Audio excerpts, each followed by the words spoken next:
We ask him to give us a fraction of their taqwa and their faith in his divine justice. Allahumma ameen. I stand before you today, a youth of the greater Seattle area, a Muslim high school student, and a proud son of Gaza. I remember the horror that covered my family's faces when they relayed to me the news back in October.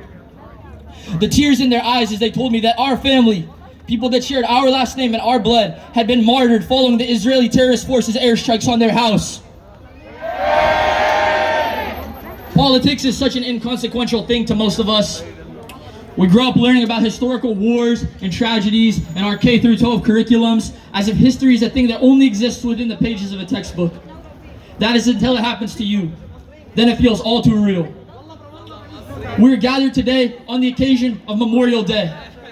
And on a day where people remember American servicemen that have died, I want to take the opportunity to honor my family members in Gaza that have become martyrs.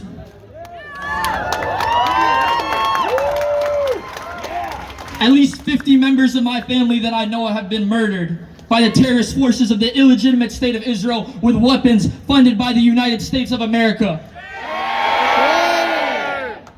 While I lost 50 blood relatives, the reality is I, as well as all of you, have lost 40,000 members of our family, 40,000 members of this ummah, and 40,000 of our beloved brothers and sisters since the beginning of the genocide in Gaza. The state of Gaza and the state of Palestine is the worst that it has been since anyone can remember, and it's nothing short of a catastrophe, a Nakba. The same Nakba that has been ongoing since May of 1948. The same Nakba that forced my grandpa Muhammad and his brothers to flee from the Zionist settlers and militias that destroyed their village of Beit Taras. Like many others, he fled when he was just a child. Much like the children now who fled to Rafah from the Israeli attacks, only to be attacked again by the bloodthirsty Zionist forces in the south of Gaza, which Israel had declared to be a safe zone. In a massacre in Rafah just yesterday, they killed 50 people, mostly women and children, with 5 children being beheaded. As my people take cover from the rain of explosives funded by our tax dollars and given unconditionally by that war criminal Biden sitting comfortably up in the White House, I can't help but ask, what is the purpose of all of this tragedy? In the darkest situations, Allah subhanahu wa ta'ala, the most wise, Al-Hakim, teaches us lessons. And if one thing that the people of Gaza have taught us is their faith and perseverance will ultimately be the cause of their victory. Their victory in the akhirah, in the next life, and bi'idhnillah subhanahu wa ta'ala, their victory in this dunya.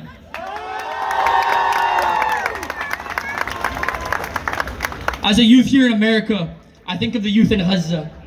I think of my grandpa Muhammad being pushed from his home in 1948 as a youth. I think of my father right here, whom he raised in Nusayrat refugee camp, sneaking off as a youth with his friends to pelt Israeli soldiers with rocks. I think of my cousin Yazan, who is currently a youth that refuses to leave Gaza to safety in Egypt because he will not leave without recovering the body of his dead father, my uncle Hamdi, who was recently shot dead by the IDF with his only crime being that he was Palestinian. I think of all my cousins that are youth that have been martyred in the last 8 months, like Abdurrahman, Anas, Mahmoud, Zain, Wala, and so many others that I wouldn't be able to list them all. I think of all of the youth in Palestine from Beit Hanun to Khan Yunis to Jabalia, the youth in every refugee camp from Nusayrat to El Maghazi to Shati, the youth who resist the brutal 76-year Israeli occupation of their homeland, and the youth who we do not condemn but applaud for their bravery and courage and steadfastness in the face of complete tyranny.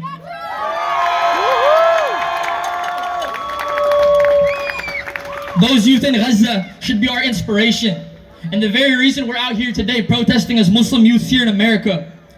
The reason we stand here demanding our voices be heard as we shout, "Free, free Palestine! Free, free Palestine! Free, free Palestine!" The patience and perseverance that the people of Gaza have displayed in the last 8 months is unfathomable. Inshallah, we pray that all the martyrs and all the people enduring these hardships in Gaza are bound for Jannatul Firdaus bi'idhnillah subhanahu wa ta'ala. An authentic hadith in Sahih Muslim speaks about how the angels will enter Jannatul Firdaus from all doors of paradise smiling and greeting the people in Jannat al-Firdaus, saying, Salamun alaykum bima sabartum. This translates to, peace be upon you for the patience which you have endured. All of us here today say to our brothers and sisters in Gaza, Salamun alaykum bima sabartum. And we say in the words of an honorable man, Salamun alaykum bima sabartum wa rabattum wa thabattum fi wajh tughyan. سلام على أرواح شهدائنا وأطفالنا الأبرياء وأهلنا المظلومين.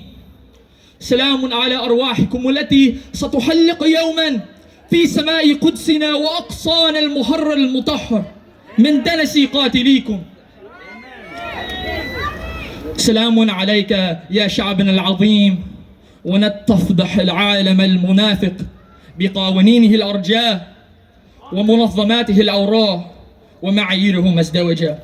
وما النصر إلا من عند الله العزيز الحكيم. تكبير تكبير تكبير. I want to thank you all for attending our action today. On behalf of me and the other organizers, Assalamu alaikum wa rahmatullahi wa barakatuh.